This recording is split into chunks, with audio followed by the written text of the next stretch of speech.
Thank you, Mark, and thank you, everybody, for being here. But first, I gotta say this: it's great to see so many of my friends on here. Hey, everybody, it's good to see you guys. Nice to see y'all. Nice to see y'all. Thanks for being here as we dive into this. And also, man, I've gone through the content that y'all have gone through, and it has been amazing.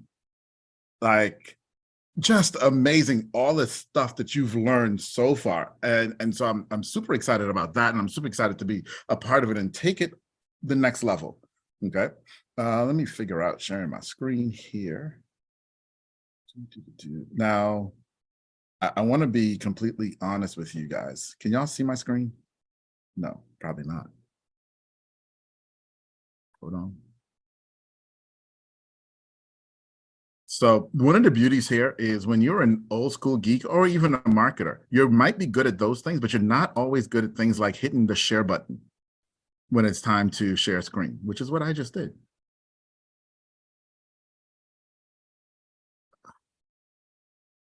All right, can y'all see that? Can I get a thumbs up if y'all can see the screen? Fantastic. Okay, so I'd like to start here by saying my team knows I don't usually talk a ton about myself, but I do want to give a little bit of a background today as I start to kind of frame some of this. I started coding when I was in 7th grade. In 9th grade, I took a class called Analytics and Data Structures.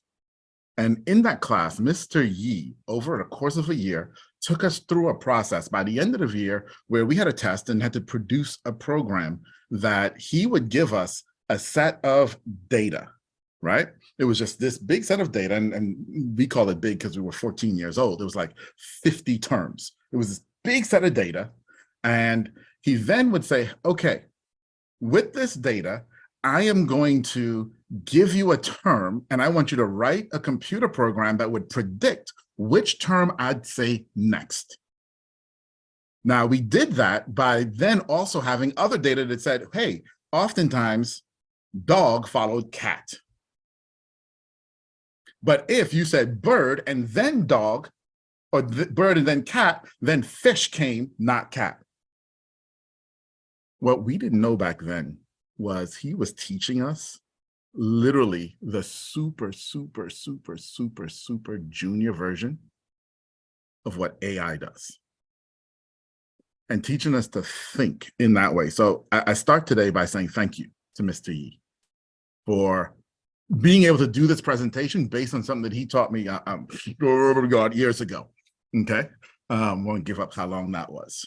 And we're going to jump into prompt engineering today. But first, let me tell you what my goal is. My goal is to arm you with some prompt fragments and modifiers that will help you enhance your GPT output and answer your questions. So I want to answer some of the questions that you have had about prompting, about ChatGPT, about the responses that you get, about even why that wonderful thing of it forgets why I do say certain things. Why does it forget? I want to answer some of those questions to help you understand what's actually going on so that you can write better prompts to get better answers. Is that fair, everybody? If that's fair and if that's cool, do me a favor, put in the chat, put it's fair. Let me talk to me here if that's cool, everybody. Fantastic. Thank you. Thank you. Thank you. Appreciate that. Super fair. I like that. Super fair. Thank you. Okay. Now, I got a bunch of slides, and I'll be honest with you and tell you that Jeff Hunter last week touched on quite a bit of this. And so I'm going to run through some of what he touched on. But if you have a question about something that he said or something that I say, please stop me, ask the question. Because I want to get to some more advanced stuff, but I have to make sure that everybody's on the same page with some of the baseline stuff that Jeff covered last week as well. Okay. All right. So, next thing, before I forget, I want you to drop some prompts. So I do want to help you. If we have time and if Mark will allow us, at the end of this all, okay, at the end of this all, and Mark, I think I sent you the link to the Google Sheet. If you could drop that in the chat for me, because I forgot to copy the link. I want you to drop the prompts that have given you challenges. If you got a prompt you've been working on, it's not doing what you want it to do, drop that prompt in there for me so that I can, thank you, Michelle. See, that's why Michelle wears the Superman hat like me. Okay, thank you, Michelle. All right, drop the prompts like it's hot for me. All right, let's start off with understanding the model.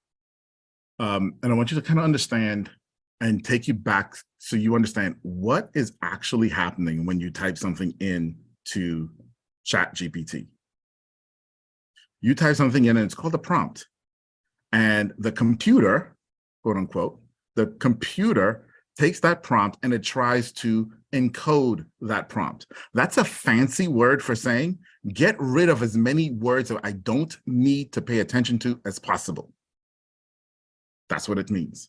So you put in, how do I start learning to code?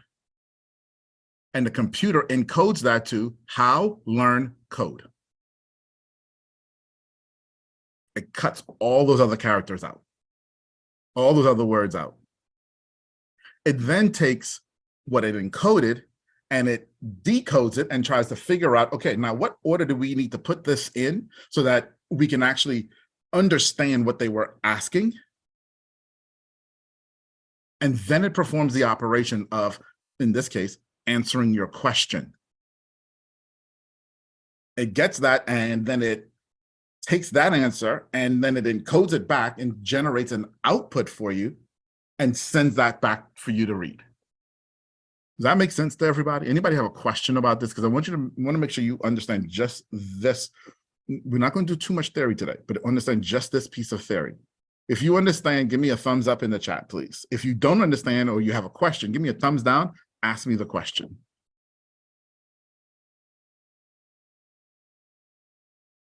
All right, fantastic. Getting thumbs up. Appreciate that. Appreciate that. All right. So let's deal with a couple frustrations that people have. I hear it. People say it all the time. One of them is it forgets. The darn thing forgets. I was watching Jeff and Jeff was talking about how it forgot his proprietary framework. And how do you forget? Then it asked him again, or he asked it again, hey, use my framework. And it's like, still forgot. How did that happen? Why did that happen? Well, it happened because in the model, especially when you're talking GPT-3 and 3.5, 4 is going to be a little bit different. But in the model, what's going on is, number one, you put in a prompt, right? And it chopped out a whole bunch of words like I just explained. It figured out what you wanted and it gave you a response.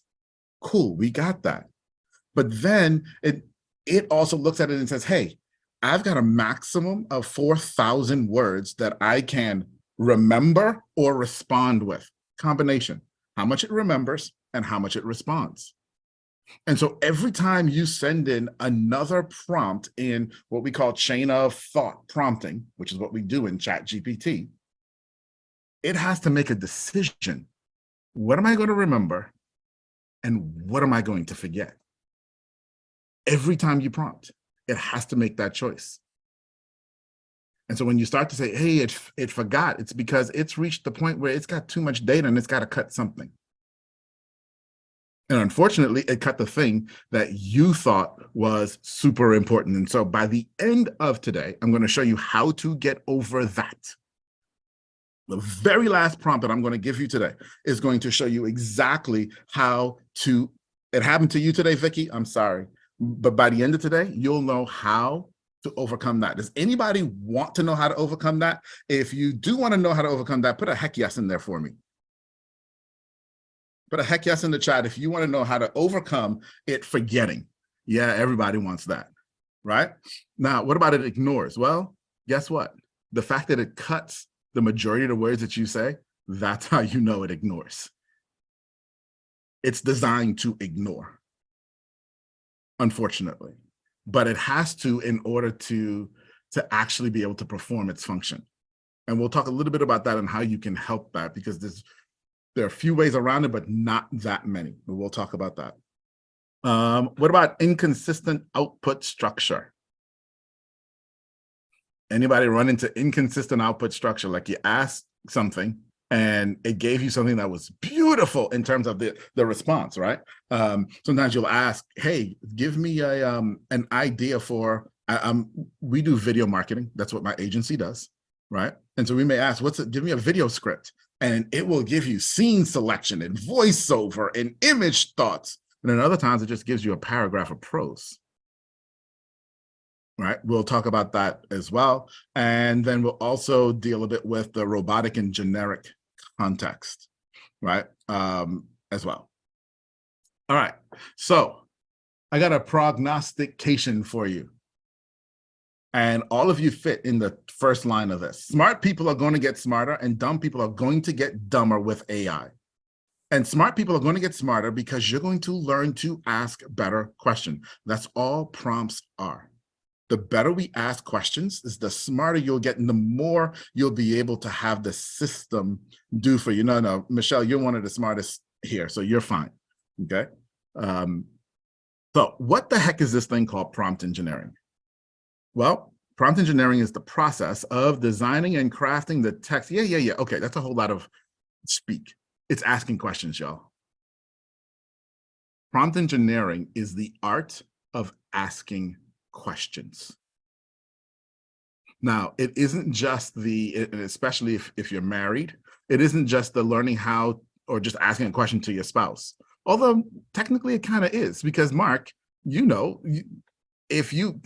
are certain ways that you ask a question to your wife, you're going to get a certain response. True or true? It's very, very, very specific way to ask. Right? And so it's kind of like that. Up constantly. And that's prompt engineering, is understanding, and which is why I started with that first slide. Once you start to understand that the computer wants to cut out most of what you say, then you have to start to understand, okay, what's really important to it?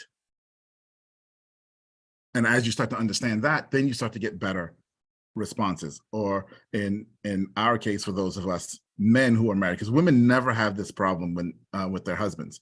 Men who are married, we learn how to ask questions better. Women ask perfect questions every single time. Right, Mark?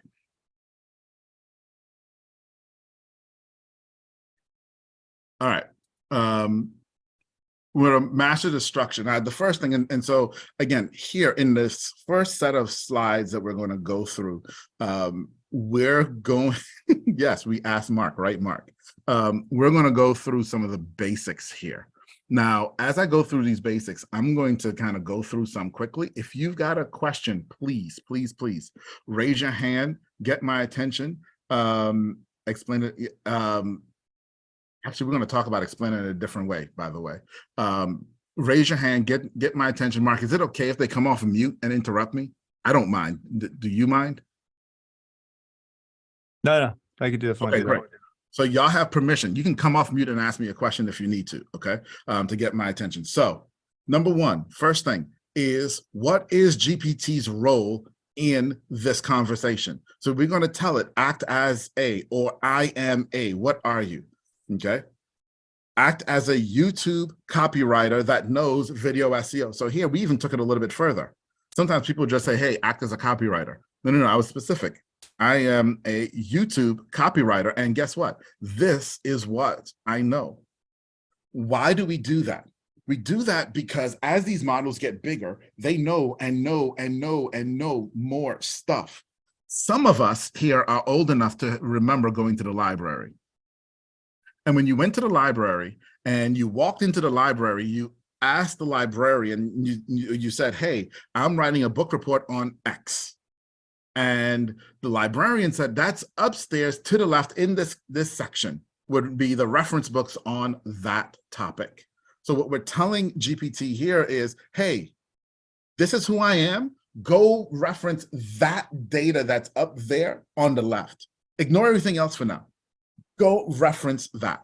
That's why act as a is so important. Okay. Had a librarian, but they had computers. Yes. You had a librarian. My librarians didn't have computers. They just had the Dewey Decimal System, which I still don't understand. Number two, who are you speaking to, especially in marketing? So we're creating content. A lot of what we do here is content creation of some sort. We do video content. We're always ideating, yes, microfiche. We're always ideating through video content for our clients. Now, when we're doing that, we're sitting here thinking about our client and their ideal customer. And so it's important that you understand the perspective of the content that you're creating, as we all know. And we had some early sessions in this. James did an amazing session on having ChatGPT even help you figure out your customer. But you got to tell it who your ideal customer is, right? My ideal viewer is business owners who want to hire virtual assistants. Okay, great. And then what do you want it to produce? A blog, a social post, an email, a video, an ad, a video script. These are the basics, which I think most people, given all that we've covered so far, most of us understand most of these already. Fair point? True or true? Drop it in the chat. True or true? Then obviously, what's the topic? What's the topic? What's your question? Okay, what's the question? So these are all the basics that you understand so far. All right, now let's start talking about desired outputs. This one here I love because we also use this for emails. I don't know about y'all, but email is one of those things, and Mark, cover your ears. The email is one of those things that we struggle with. Like, we can ideate through video content like nothing. But man, to come up with what to write in an email, we're like toast. Absolute toast. And so we've used ChatGPT and OpenAI to help us with that. But now you may write a beautiful email, but then you still need a subject line for it, right? And so here we would give it examples. So we have a prompt that produces subject lines, and we give it examples. Where did these come from? Yeah, these are digital marketers subject lines, because, well, why? Digital marketers create great subject lines. I know, because I'm always opening their emails for products I already own. And it's like, I already have that. I don't need to buy it again. But the subject line was so great, I just wanted to read it. And so you can give it examples of what your desired output would be. Now, what about structure? You've got to dictate your structure. If you want a list, tell it you want a list. If you want a nested list, tell it you want a nested list. If you want to create a table, tell it you want a table. Okay.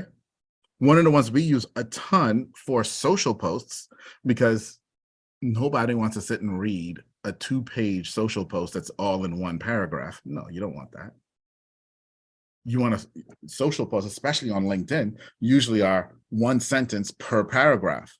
Well, if it produced great content and then I still had to go in and hit enter a bunch of times, okay, I'm lazy, don't want to do that either.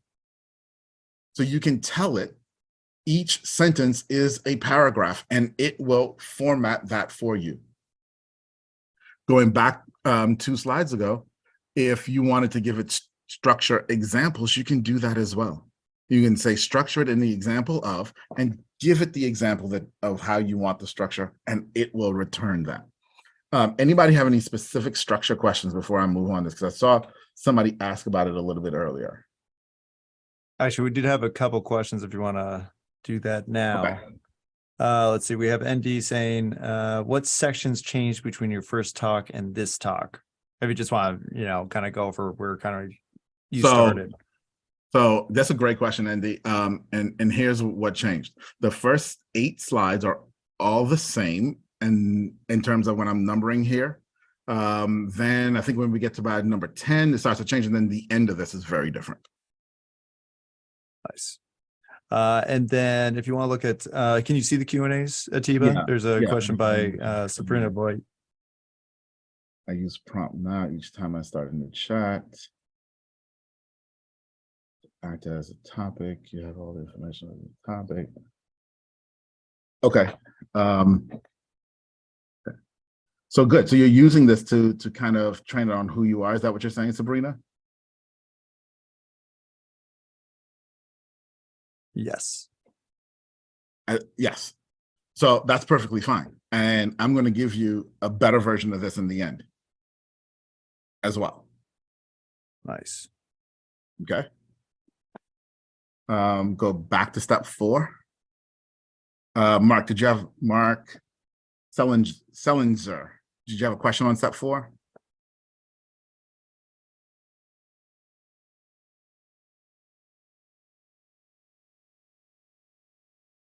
Oh, just didn't catch it. Okay, sure. Oh, okay. You could probably keep going. We'll There you touch go. base on the questions again. There it is. What is your topic? Okay. Jeff spent a ton of time on this one, so I'm going to zoom through this. What is the writing model that you want to follow? Yeah, that was his whole presentation. So that was awesome. That Jeff did last week. And then this is one of my favorites, topical or additional constraints. So, and we're going to go a little bit further than we did in the M3 presentation on this one. So topical exclusions. Have you written a prompt to return content and you know that there's certain content you don't want to cover in this prompt or in this response? There's certain things you don't want it to talk about. And sometimes those are the most common answers. Well, guess what? You can tell it not to. Okay, you can literally type in either one of these bullet points here of do not include these topics, put them in parentheses, right? Because when you put them in parentheses, it lets the system know that it's not 2 separate words, but it is 1 word, and comma separate them. Okay, this will help you, especially when you're dealing with the issue of, well, my topic's pretty broad or pretty popular and people say the same things about it, which leads to very generic content. Topical exclusion and saying, hey, I know this is broad, but don't talk about this, this or that, forces the system to ideate further and give you new topics, which will take you out of being just generic. Okay.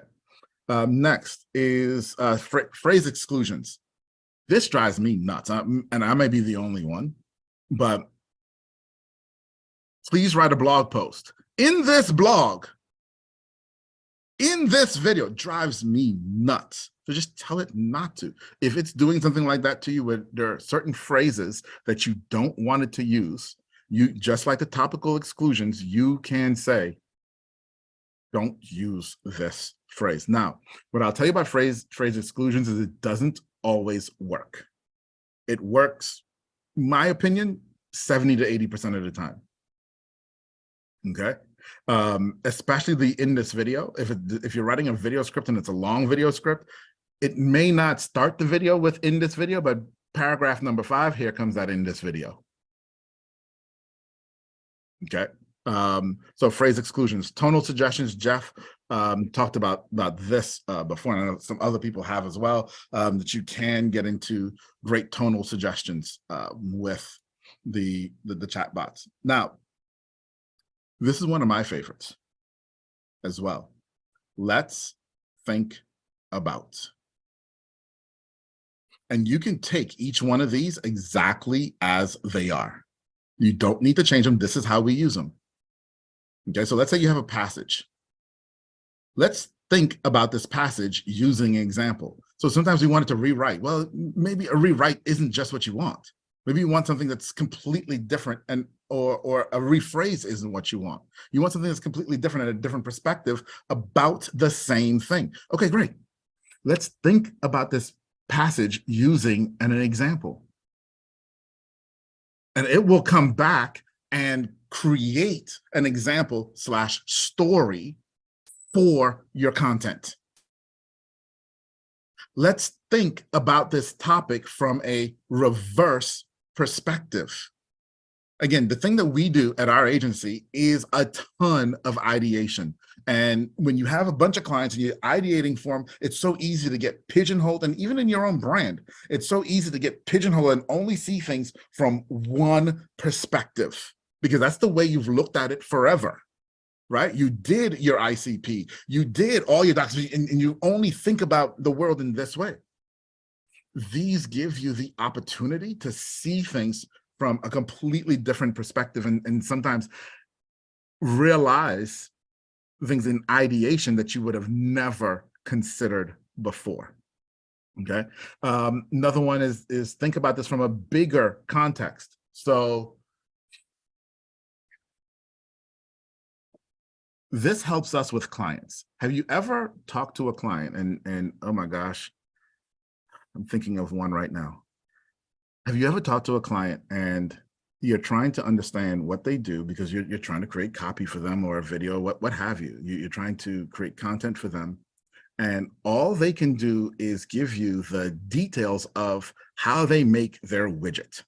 Like they're so in depth in what they do that they can't actually see the theoretical side of what they do. Right? And they can't picture bigger because they're so in the weeds. This helps you get out of the weeds. You can take their weeds, stick it in, and it will take you up. Didn't go up high enough? Great. Do it again. Run it again on whatever it produced and just keep going until you get that bigger concept. Okay. Where is that helpful? Well, guess what? Those bigger concepts are usually what you use in the awareness stage of the CVJ for content. In the awareness stage of the CVJ for content, you're not deep diving in how this thing works. It's big theory of why they need it. This prompt helps us a ton with that. Okay, or I should say this prompt fragment, because you're taking your regular prompt and you're adding this on. Okay. Let's think about this prompt using analogies. Let's think about this prompt from multiple angles. Got a few more of these let's think abouts. How these let's think abouts? These let's think abouts working for y'all? Y'all feeling with these? If these are doing something for you, say write in the chat, doing something for me. Thank you, Kathy. Let's think about this topic by looking at its impact on. So this is another great one right now, right? I have a client who he works with kids and helping kids through transitions, but he sells to who? He doesn't sell to kids, he sells to the parents. And all he can do is tell me about the transformation that it gives to kids. And he's kind of doesn't understand the parent side. And so we're able to use this to say, hey, think about how these sorts of transformation for kids will have, what kind of impact that will have on the parents. Helps us ideate. Let's think about this topic from a historical standpoint. This works great if you're trying to tell a story sometimes. Sometimes this topic has existed in a different way in history, and ChatGPT pulls that out, and all of a sudden, I've got this story I can relate to here. Okay, in terms of economics or the negative perspective now, someone's going to ask negative versus reverse. Those are not the same. Those are not the same. So on the first slide here, it said, think about them from a reverse perspective. Reverse and negative produce different results. Okay. All right. Any questions? Let's jump in here. Do a lot of long form content, specifically helping clients. Okay. Yeah, if you want to read the whole question, or I can if you want, Atiba. Yeah. Oh, sorry. I do a lot of long form content, specifically helping clients write 12,000 word nonfiction books. GPT-4 is a godsend. Yes, it would be. GPT-3 and 3.5 weren't very helpful in that sense. Any thoughts on how much even better it's going to be once they release oh my gosh. So memory is not going to change once they release plugins. Plugins aren't going to help you with memory. That was the end of his question. How things are going to be different once they release plugins, especially in terms of memory. Nothing's going to change with memory and plugins. However, the thing that plugins are going to allow us to do is to, again, getting back to that slide where I say smart people are going to get smarter. Your ability to be able to consider now the content that was created and how I can then marry it with what this plugin can do is going to allow you to create even better and bigger and faster. Paul, I hope that answered your question there, my friend. Writing a, I was trying to remember Bucket.io earlier today and I could not. I just came off of mute. Is it okay if I ask a follow-up there? Yeah, go ahead, buddy. This is Paul. Thank you for answering the question. Do you see or are you aware of any improvements, whether it's within GPT-4 or and maybe no one knows this yet, but in terms of that memory and being able to go back further, more than 4,000 words? Oh, I understand your question now. I misunderstood your question. However, the answer is the same. So it's going to be interesting here with GPT-4 because GPT-4, everyone's like, oh my gosh, 32,000 words now, or all this wonderful stuff. And that seems wonderful. But if you actually read the fine print, the prompt side of this is still at 4,000. Now, that's greater than it was in GPT-3 or 3.5, where the prompt and response was 4,000. So it's going to be able to remember more prompts in that sense, but it's still going to have a limit. Does that make sense? It does. And for example, I've really enjoyed this training so far, and I took from, I forget the person's name, but he showed us how to create the ideal client profile, including demographics and psychographics. So now when I'm writing a book, I'll paste that whole thing in, and who knows, maybe it's 1,500 to 1,000 words. Is that the best approach, or do you think that should be simplified into something more concrete? In other words, is it really, if I say, hey, here's my ideal client profile, write a paragraph considering this person in mind, is that too much information for it? So I'm going to answer that question with the very last slide. Okay, perfect. Thank you. Cool. Hold me to that too. Okay. Nan, writing a marketing quiz for Bucket.io. Need a question for a quiz with 4 responses. Each response should be tied to one of 4 specific categories. No duplicate response categories, but all 4 categories should be included in the question. So you want a prompt for that. That's what you're saying, Nan?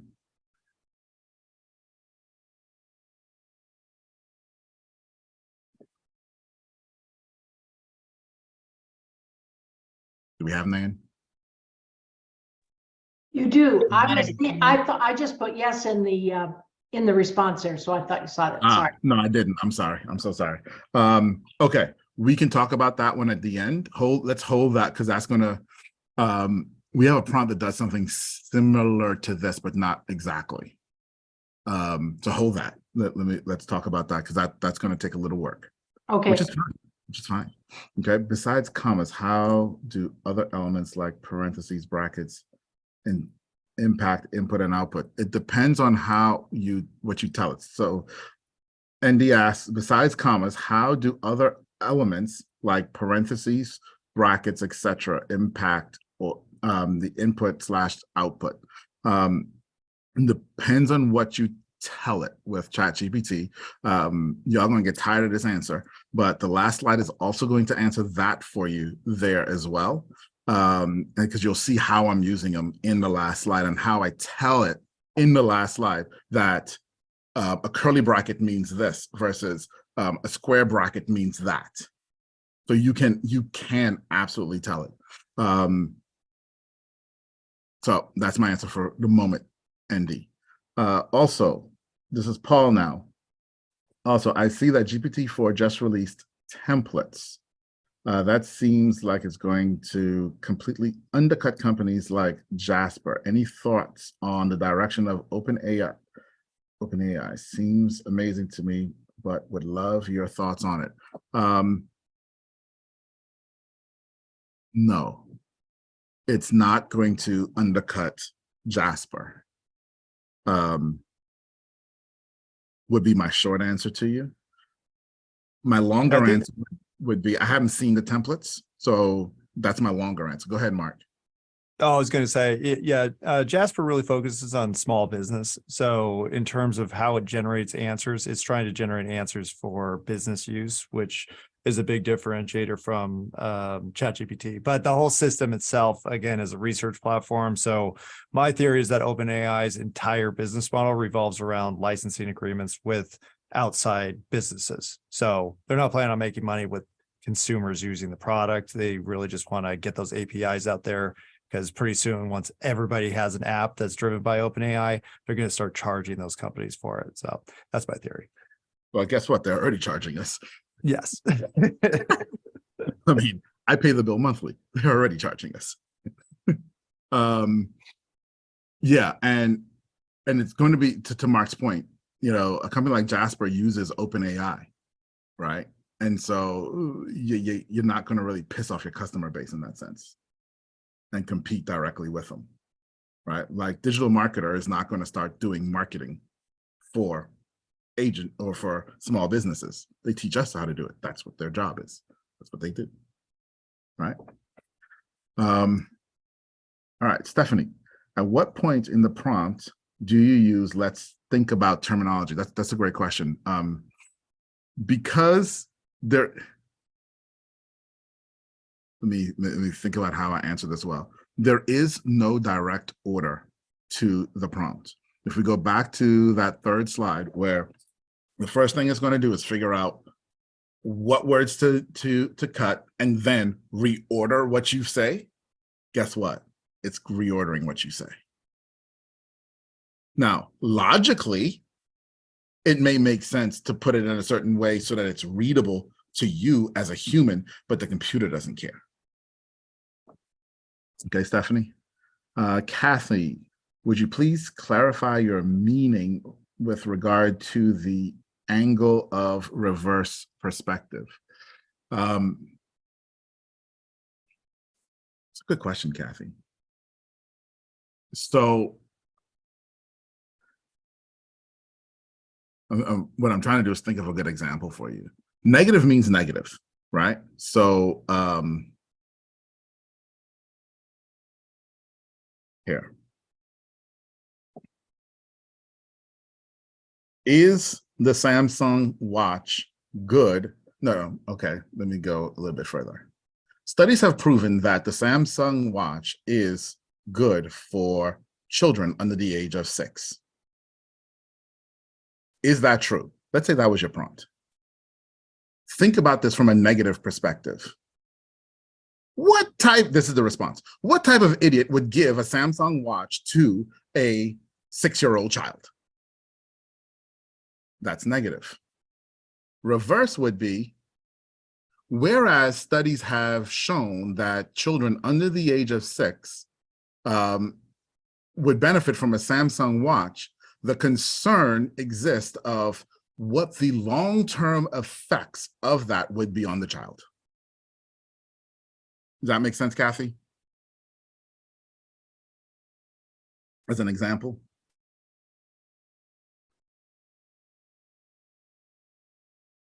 Thank you. All right, awesome. Okay, Michelle, can you provide suggestions on how to create calculators? Ooh, that was a great example of a calculator by DM, but want to learn how to create them. I'll be honest, I've never created a calculator. What type of calculator? Do me a favor, put it in the chat, in the regular Zoom chat, Michelle, what type? I love this. Like, give me something I've not done and make me think. Yeah. Just so everybody knows, Dean Davis, he covers that pretty extensively in his, and that'll be Thursday. Don't quote Okay, me on cool. that, or Wednesday. But let me confirm. So let me That's actually getting say, into more app development is how I looked at it. yeah, no, absolutely. So let me also say this. And this is one of the things that I appreciate with DM doing this AI bootcamp, and more so creating the Slack channel as well. AI is collaborative.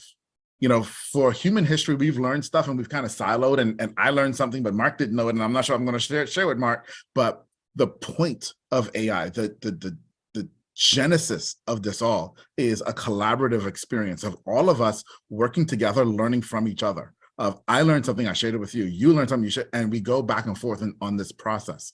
That there isn't now just this one guru that knows every freaking thing. It isn't possible anymore, right? That's one of the things I love about what you've done here, Mark, of pulling all of us together. Because yeah, I've learned a ton from everybody else, and I can't wait for that one because I've never thought about calculators. So yeah, I want to learn that too. Okay, we all learn together. All right, moving on. Let's talk about variables, and these aren't true variables. These are more placeholders than variables. And these are designed to, one, help you with some of the input concerns that we have, okay, especially in 3.5. And if you're writing a book in 4 and you're having some input concerns, could help you there too. The purpose of the variables / placeholders is to cut down on the amount of text that you're sending in with the prompt. Okay, so if you're going to use the same term multiple times, then a placeholder / variable is the way to do it. Likewise, being an old school programmer, it just makes life more readable. It makes things more readable for me. Okay, so that's also secondary reason why I use them. Now, the way this works, and OpenAI is actually pretty smart with this because I screw it up all the time and it still gets it right. Okay, so you can see here, I've got ICP, right, on the second line, right, write a YouTube video description to attract ICP. And then down below, I have ICP equals, and I define who the ICP is. Now, I've tried this both ways of putting it in parentheses, because you'll say, well, shouldn't that be in parentheses? Because we wanted to consider that whole thing of business owners who want to hire virtual assistants as one. In our experience so far, using the variable / placeholders, it treats it all as one and it doesn't return different results, at least not different enough results where it's like, oh, you completely ignored what I said. Okay. So variable / placeholders help you with readability, but then also saving characters, which is the main reason, saving characters on your input prompt. Okay. That makes sense to everybody? Any questions on that before I move on? Sorry, can you just repeat that one more time? Sure. So variables and placeholders, okay, same thing. They help you to cut down on the number of characters that your prompt is sending into the system. So it saves characters that they're sending in. Because again, that's when we start talking about how much can it take in and return. Every time I repeat ICP, all of those words, it counts multiple times. Here, it doesn't if I have to repeat ICP multiple times in my prompt. Does that make sense?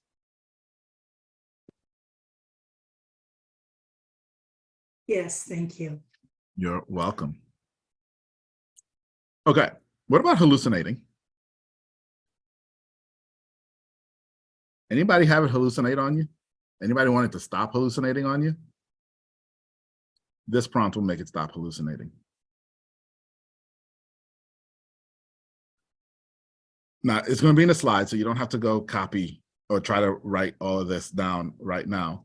But here it is, where I've actually only taken the very last 3 lines of it here, because the last 3 lines are really what are the workhorse of making this thing stop hallucinating. But here it is, okay? And so if you can't answer because you don't have the information, output a clarifying question and allow me to respond by providing the information. So we're telling it, you don't know the answer, don't make it up, figure out something to ask me to help you answer the question. Then ask it to me and let me give you information that you can answer the question. Right? Then it tells me it understood. What's my question? When is Atiba de Souza's birthday? Now, I was really hoping that this wouldn't work, but it has no idea when my birthday is. Of course it doesn't. Right? And it asked the appropriate question. Who is this famed Atiba de Souza and why don't I know him? Okay, I didn't say all that. This will help it stop hallucinating and then also tell you how it needs help. How it needs help. Okay? If this was mind-blowing to you, put mind-blown in the chat for me. It was to me when I first learned it.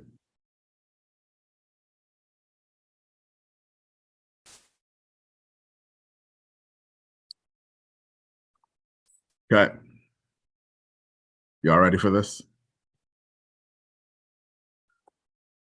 Now, I think this is the second to last slide. So I know I've promised a lot in the last slide.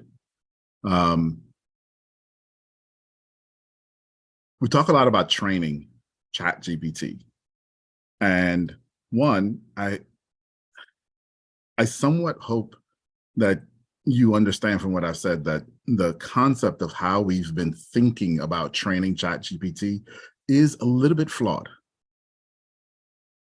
Okay, because if we're asking it 5, 6, 7 prompts and making it respond to a bunch of stuff and hoping that it remembered everything from prompt number 5, because that was the one where it finally gave us the right answer and then we started doing stuff from there, doesn't really work. Because it's going to chop, chop, chop, interpret, interpret, interpret, and quote unquote, forget. So how do we help it? How do we help it remember what we need it to remember and then produce what we want it to produce? Well, the answer to that question is actually quite simple. In the model, and I don't know why more people don't talk about this, but in the model, the first prompt is the most important. What's unfortunate about that is, for most of us, the first prompt is the most generic. So if you saw my presentation in Austin, one of the things that I was talking about is getting to the place where instead of thinking about this as chain of thought prompting, how do you write the perfect prompt that produces the result that you want? The first prompt is the most important. When it has to decide what to prioritize, it's always going to default to remembering what you said first. If your first prompt was the most generic, that's why it forgets sometimes. So there's a format to this, to your first prompt. Format, macros, and style. Format, macros, and style. Okay, so this is the last slide. Doesn't it answer everything?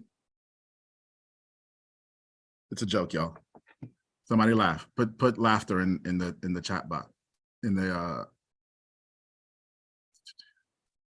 love it. Oh, let me show you what this looks like. And in the handouts for today, I have a Google Doc that has this prompt in it, because listen, this is the prompt here. And let me see if I can make this a little bit bigger. This is the prompt. All of this, all of that, it keeps going. It's still going, y'all. All of this. This is your ideal first prompt. Now, let me break it down for you. And you can modify this. This is a very, very, very, very generic version that you can modify, okay? You are my general answer device. Okay, you told it what it is. This is prompt number 1. Your response will be output number 1. Your next response will be output number 2. Okay, number your responses every time. It does not always like this very well, just being honest. Okay, here is the format of my inputs. PP means previous input prompt from me. You're doing a prompt, you want to reference a previous input, just told you how. You can tell it that PP means the previous input prompt. That's what I'm talking about right now. PO means previous output from you. So in your prompt, you can type PO and it knows you're talking about its previous output. Expert, this is just a term. You can use any term that you want here. Expert means, and then you define. So think ideal customer. Think, what's my perspective on the world? Anything like that you can put in here. We use expert. Again, this is a generic prompt that you can customize. We use expert because most people understand what an expert is, right? Relevant, 20 years in the field, multiple PhDs, and then we even tell how they think. They're unorthodox, lesser known advice in their answer, right? Style. When I use the word style, it means use the following style guide in the writing. I'm not going to read all this. Y'all have it in the doc. Y'all can go through and read, but it kind of goes through and tells you tonality stuff, all metaphors, et cetera, of how we want our style response. So now think of what Jeff was doing last week in his session, right? When he had all that, Jeff can put all of that right here. First prompt. It won't forget. Then you can define different terms of what you want it to do. Critique. I want to, for whatever reason, I want to scan this material and tell me a list of issues with it. Tell me things that are concerning about this. You write a blog post and you want to know, did I include everything? Again, it will critique what you wrote. Anything in parentheses is the perspective from which I want you to write your answer. So I just told it what parentheses mean to me. You can put anything that you want. You can change this to make parentheses mean whatever you want it to make. Same thing with curly brackets. Anything with between the colon is the input to use for writing, right? And then it goes through 3 words or less and some more information here. Now we give it examples. Now we're going to feed it an example. So here's a prompt, y'all. In square brackets, right, is what I want you to accomplish or write. I want ad copy. What's the perspective, right, is expert inside of parentheses. And then it's going to be a Facebook ad. And here is, after the colon, here's what I want you to write about.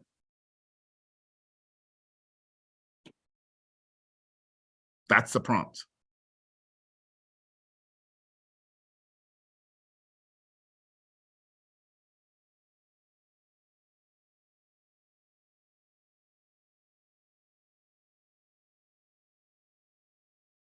And then we give how it would translate.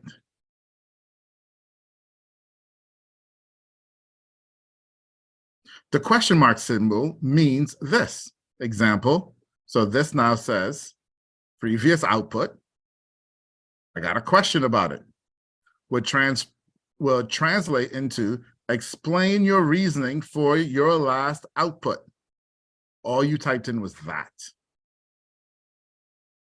Now you want to talk about saving characters? We're saving characters. And we're getting the computer closer to what it already understands. We have the minus symbol. I'm not going to go through all of these. There's a ton, right? And then we have examples of how this all works out. Okay. One of the favorites here is you could take the previous output. So let's say it wrote something and you want it to be funnier, or you want it to be sillier, or it was too silly and you want it to be serious. Well, you can give it a perspective and tell it that.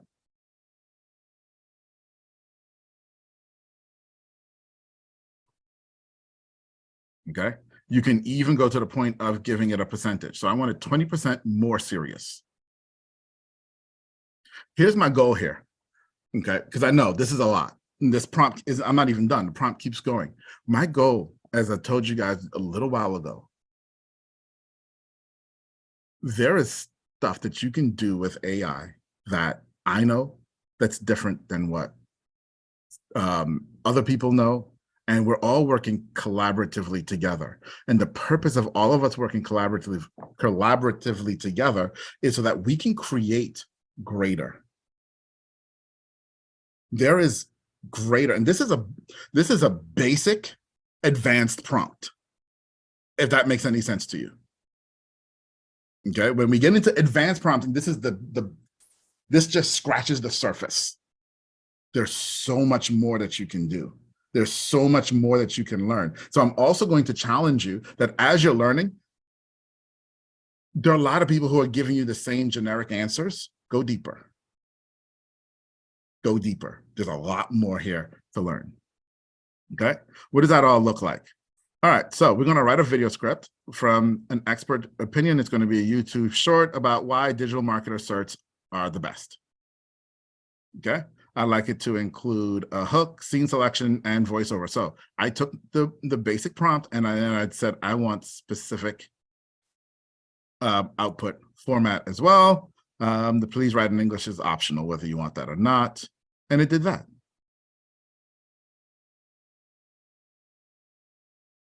Okay. Then I wanted it to be funnier because that's pretty dry. Are you tired of sifting through endless online courses, wondering which ones are actually worth your time? It's pretty dry. Mark wouldn't write that. Right, Mark? Or maybe he would. No, he wouldn't. Okay, good. All right. So, sick of scrolling through endless online marketing courses? Get certified with digitalmarketer.com and watch your marketing game go from 0 to hero. Right? And goes on. And then the funnier actually came in the voiceover, right? Don't be like Dave. Dave thought he could handle marketing with just a few flyers and a prayer. But now Dave's business is struggling. Don't be like Dave. Get certified with digitalmarketer.com and take your marketing skills to the next level. It's time to become a marketing superhero. I absolutely love that it used a superhero motif. I didn't ask it to, but it did. So it was cool. Okay. All right. I know I just gave you a lot. So I'm going to pause right now and take some questions. Okay. Vicky, with the limit on the data that ChatGPT has, let's say ingested, our topic is something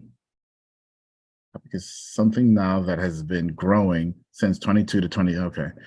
So there isn't much content in ChatGPT. Go to Bing. Not Bing. Go to Bard. That's my answer for you, Vicky. Go to Bard. Hopefully, when ChatGPT comes out with the browser plugin, that would help. But right now, I'd say go to Bard.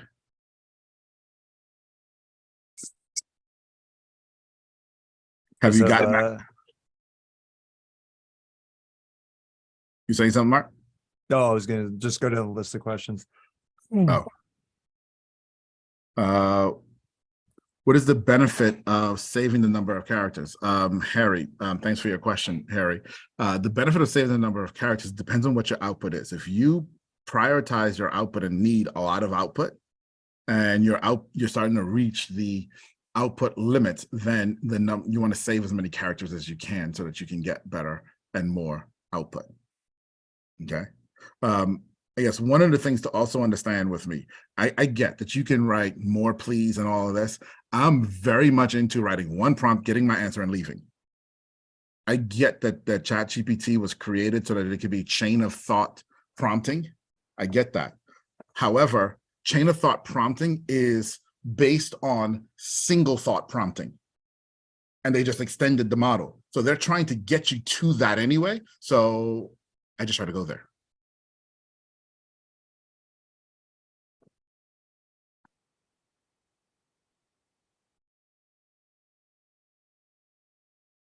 Yes, so you can use IC. Sorry, Mark asked. I can't remember to read the questions. So you can use the ICP throughout the rest of the chat in the variable example. Yes, you can. Harry, you just said by using variables, so I'm not sure. Oh, was that oh, that was the extension of your earlier question. I hope I answered that for you.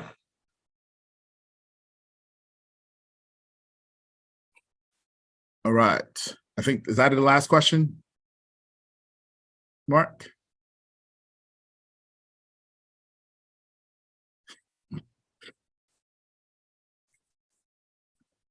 You want to start over? Cecilia, you're lost. Where'd I lose you? I'm sorry. No, I was saying start back in March, the beginning. It's Oh, oh, you want to start over. great. I see we have a question from Nan in the Q&A about writing a marketing quiz. Need a question for a quiz with 4 responses. Yeah, so Nan asked that earlier. Oh, okay, sorry.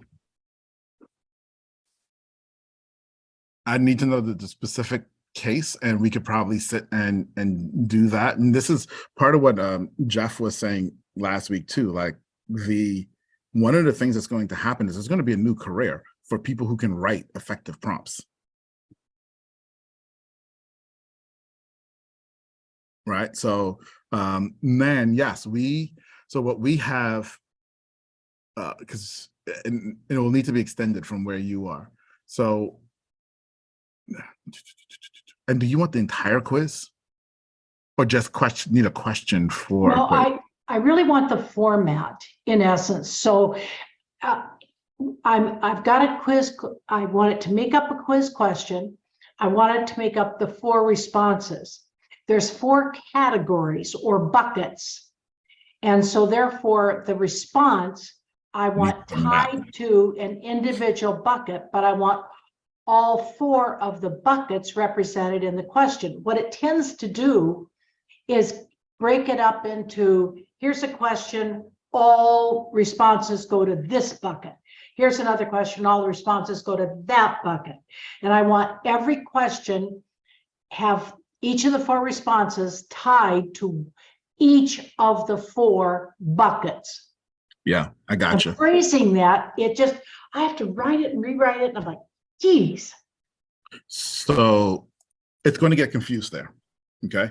And the reason it's going to get confused is, and I can guarantee I haven't seen your prompt, but I'm going to promise you one thing about your prompt. Your prompt is actually contradicting itself in some places, and that's what's going to confuse it. Okay. And that's not anything personal. Linda and I worked through a prompt a couple of months ago where she had the exact same thing. And to her, it was, oh no, this seemed like one thought, but then when you actually look at how the computer would look at it, it was started conflicting. Okay. The thing that I will tell you is an example is going to help you. So you're going to have to, you're going to ask it, did you drop your prompt on my form on in the Google Doc? No, no, because all I saw was your handout. I didn't. Okay, so. I finally got it, but now I'm like, how did I get it? Because I do this over and over again. You know, I've got, because I write quizzes. And so I know there's a way to exactly write it. And I just thought you might be able to help with the language of it, of the prompt. And I'm going to write down what you say. Okay, but so hold on, but you figured out the answer. One time, yes, several times I have, where it has done it. But now I'm like, what did I say? How did I ask that? Okay. Do you have a version of when it did it right that you can share? I probably can, yes. Yeah. If you're willing to share that with me, I can help you understand why I did it right and how to make it repeatable. Because that's ultimately what we do. Because we represent so many different clients, we have to figure out how to take a prompt and make it in a way that it's going to repeat great answers, no matter who the client is. I can probably find that. Just a second. Yeah. So if you may want to go on to something else, let me look for a minute. Questions, Mark? Let's see. Oh, Let's see. Make sure I've unmuted. I actually asked a few and I was muted the whole time. So anyways, Stephanie has a question. I may have missed this one of the trainings. I missed while traveling, but have plugin recommendations been made?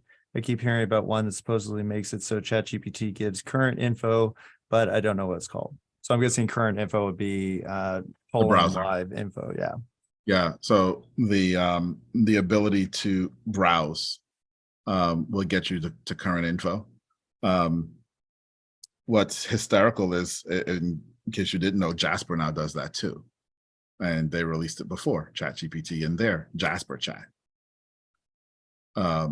And so we'll still see how that actually works and how you actually can use the data that it gives you, or how great it is. The plugin I'm super excited about is, I'm gonna sound like a real old school nerd, the Zapier plugin. That's got me excited. Sorry, I missed the answer. Ativa, did you say what it's called, whatever plugin we need, so it will look for information from 2023 instead of 2021? So that would be the browser plugin that ChatGPT is releasing. It's not available yet. It is not. At least it's not widely available. Few people have it. Okay. I'm not one of those few people. James might be, though. Putting you on the spot, buddy. It's funny, James always gets access to everything like the day before me. And he's like, oh, I got this. I'm like, yeah, I don't have it. Okay, so I did put that in chat, in question, the Q&A. So I think that is the one that is going to get me the response. But then I gave you an example of a question on what it produced, what the responses it produced. Is there a better way to ask that? So-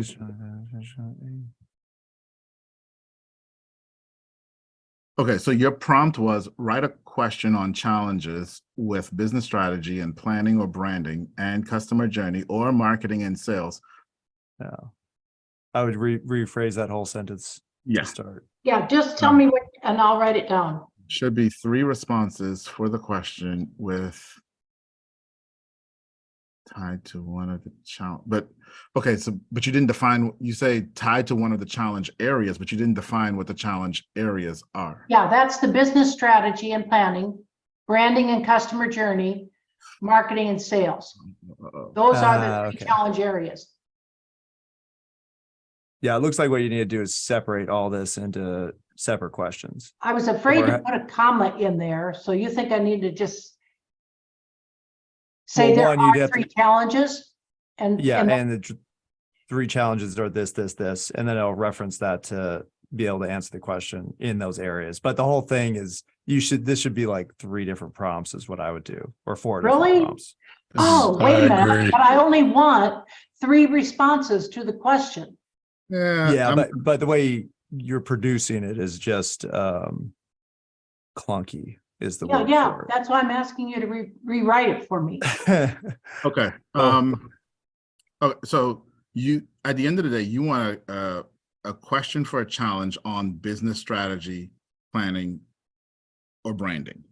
No, that's what it thinks I want. I want a question with the response going to one of those 3 Right, I got challenges. that. So before we get to that, you're not giving it the question. You're asking it to figure out the question for you, correct? Yes, And you're then asking it to figure out the response and which category it goes to. yes. Okay, so That's a- from a logical perspective, it can do that, and it can do that in one prompt for you. Okay, the logical perspective is the first thing is, hey, this is my topic. I'm looking for a question, just one question. Except I'm going to say 10 questions, but that's okay. Yeah. Start with one, Okay. run it 10 times. Okay. Okay, This is my Produce- topic. I'm looking for a question. for a question.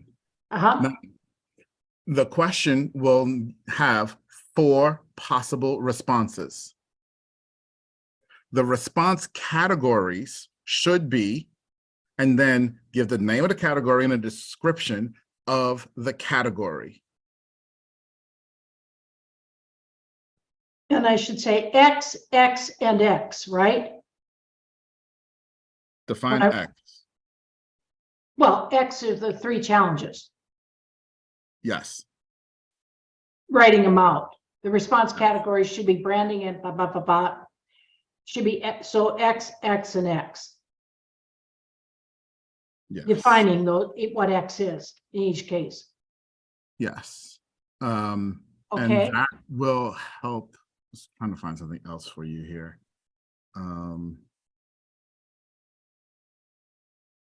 Give me a second. I'm looking for an actual prompt for And you. I want to be sure there's no duplication, because once in a while, it'll give me 2 of the same one and then the other 2 and leave one out.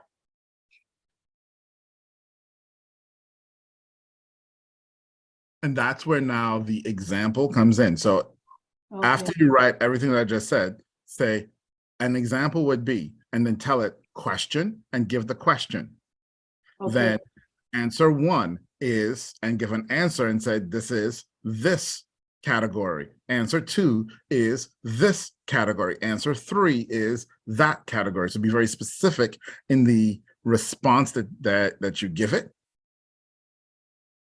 Does that make sense? Yes, it does, but I'm afraid what it will do is not really tie the response to the category, to that response to that category. I can try it and see if it'll do it. And Yes, as long as so- I have an example, I can just say, use this example, can't I? I'm going to say something in absolute love, okay? But it may sound a little bit harsh. That's Don't okay. be scared, right? You said, I'm afraid it's going to do something. Yeah, but we don't know what it's going to, just try it. If it does, we'll figure it out, Okay. right? I'm going to drop a prompt that may help you. Okay, you're putting it If in it- the Q&A No, I'm going to put it in the chat. chat, okay? If it doesn't help you, just ignore it. Okay, All right. There. Anybody else, you can have that too. This prompt, what it does is it actually creates carousel posts. Is this the right one? Make sure I put the right one in here. I think I did. I think this is the one that creates carousel posts that then turns a carousel into a poll. carousel into a poll. All right. No, that- it's I don't think you actually want that, Indy. I think that would hurt your head even more than it hurts mine. Actually, no, I think I did drop the wrong one in. That one, I think, does just a carousel post. This one here. Here, take that one. let's see. Okay. And actually, while you're trying that out, you want to check on Stephanie's question? Sorry. Yes. Thank you. Do we want to help ChatGPT by limiting the number of words we use in our prompts? For example, would it help if instead of typing the word "and" we use an ampersand, or does that not matter? So you're not helping ChatGPT, you're helping yourself with that. Okay. Because remember that the point of it is, especially in 3.5 and 3, you're limited in terms of the number of words. Right. And really it's about characters more than it is actual words. But you know, as humans, we don't think in characters, we think in words. And so it's an approximate of about 4,000 words. Right. So that's not actually going to, when you do that you limit the number of words so that it can return more response to you. That's the bottom line. And versus ampersand is not going to make enough of a difference to care. Have you counted the words in your like killer first prompt that's 3 pages long? I haven't. It just works every time. Okay. I, and believe me, I have some prompts that don't work every time.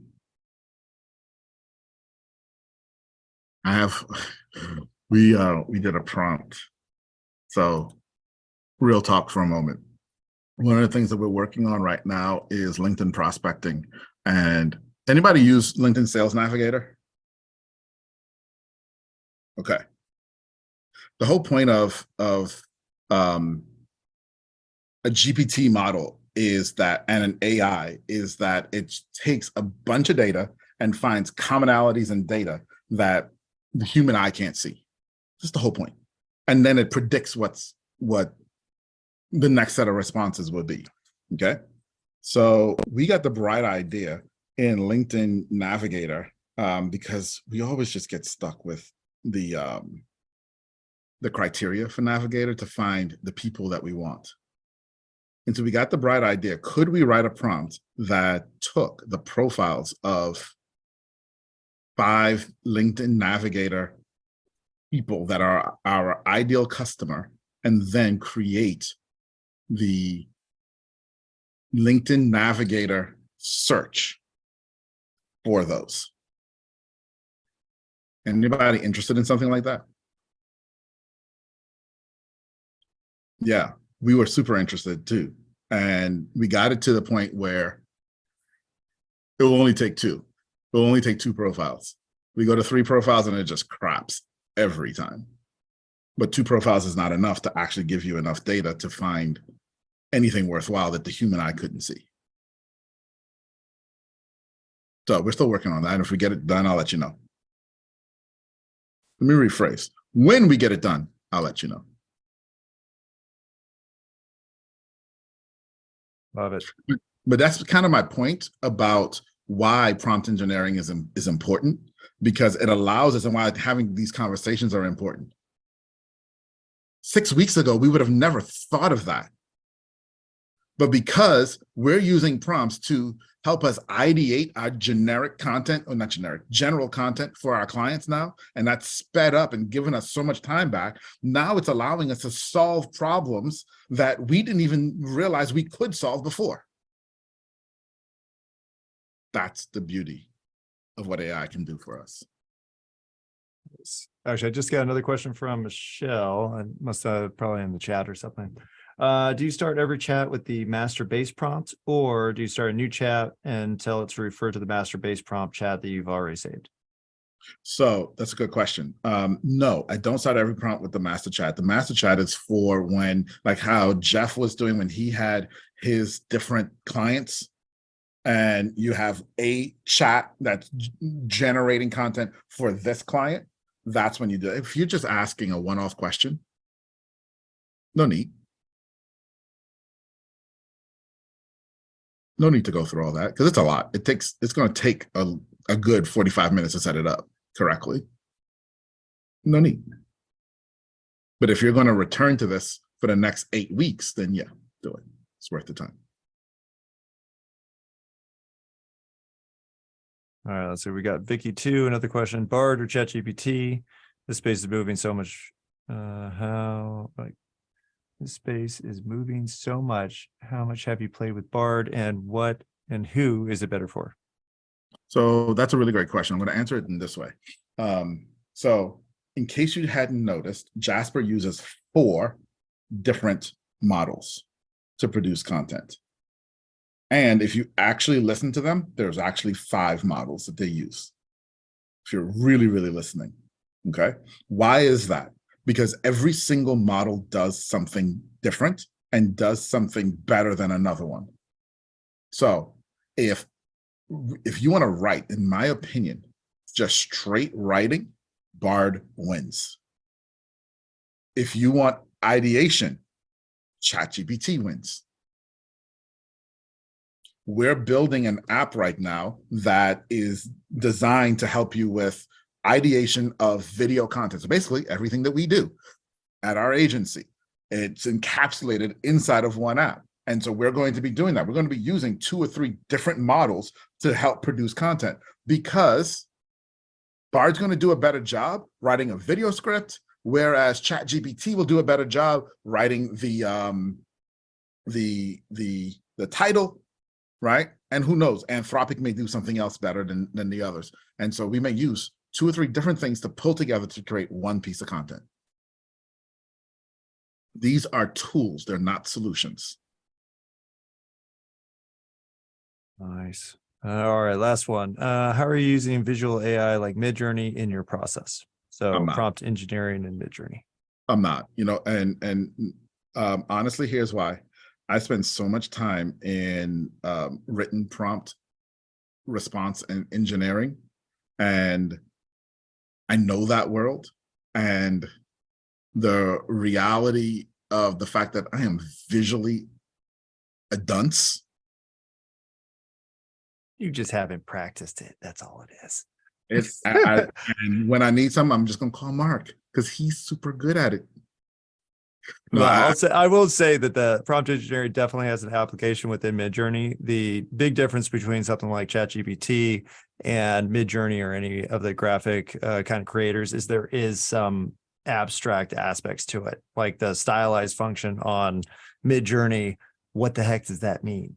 It's kind of a term that's thrown around, but you can't really decide what it is. So whereas you could be hyper specific, or at least a lot more specific with the ChatGPT, it's a little harder with Midjourney and a lot of those, because it's an art platform essentially. So you have to incorporate that lack of science into it. But with that said, there is a way to phrase information. There's a way to manipulate, specific prompts. And it does have a few more of those kind of tailored aspects, like the stylized function that you don't have on ChatGPT. Can I share one last thing, Mark, before we go? Sure. All right. So shared you some a little bit abstract. Okay. So here's my master prompt again.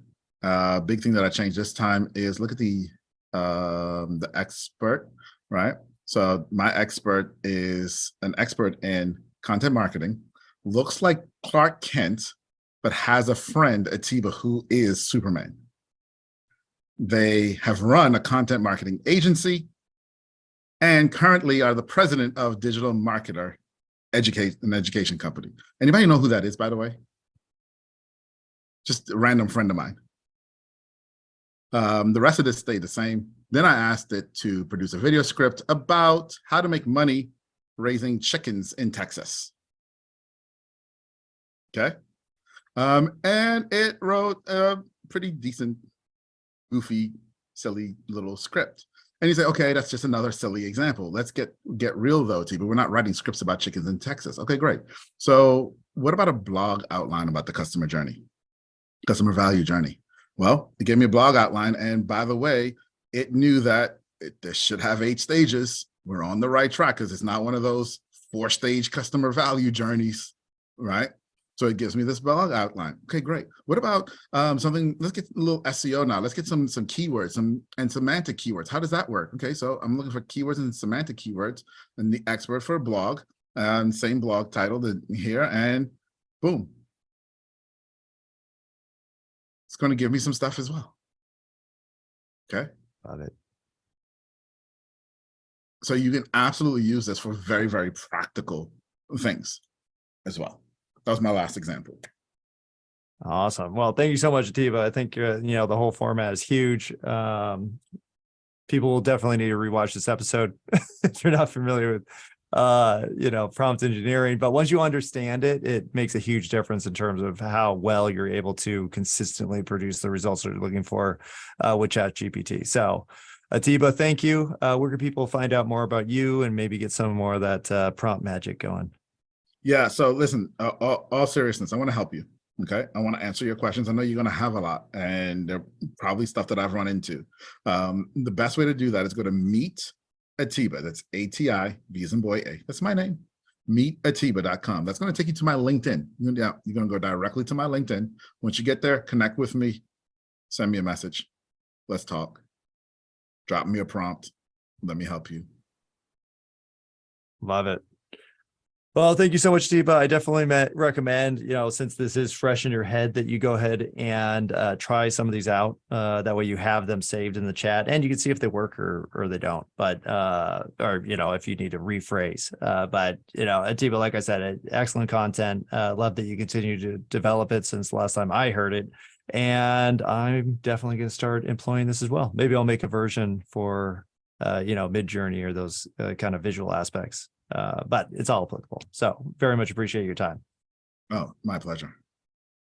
Thank you. All right. So make sure if you can drop your examples. We want to see your work, the show your work discussion in the Slack channel. Really appreciate if you made some of those and maybe just summarize your results, see if this methodology really improved what you were doing. We'd love to hear those case studies and also your review of the session itself. As a reminder, this call has been recorded and will be available within the next 24 hours. It should be up, instantly on the Slack page, but within an hour, probably no less. And then you could rewatch it because you might need to a couple times and pause, use the pause. All right. On Wednesday, we have our podcasting session. So it's going to be Jeremy N. He has a bunch of successful podcasts. He helped podcasters and he actually uses a variety of completely different tools that we haven't even discussed yet. So definitely don't miss Wednesday. You're going to learn a ton about podcasting and about how to really simplify your podcast creation process using Jeremy's techniques. So tune back in a couple days and have fun with ChatGPT in the meantime. Really appreciate you all.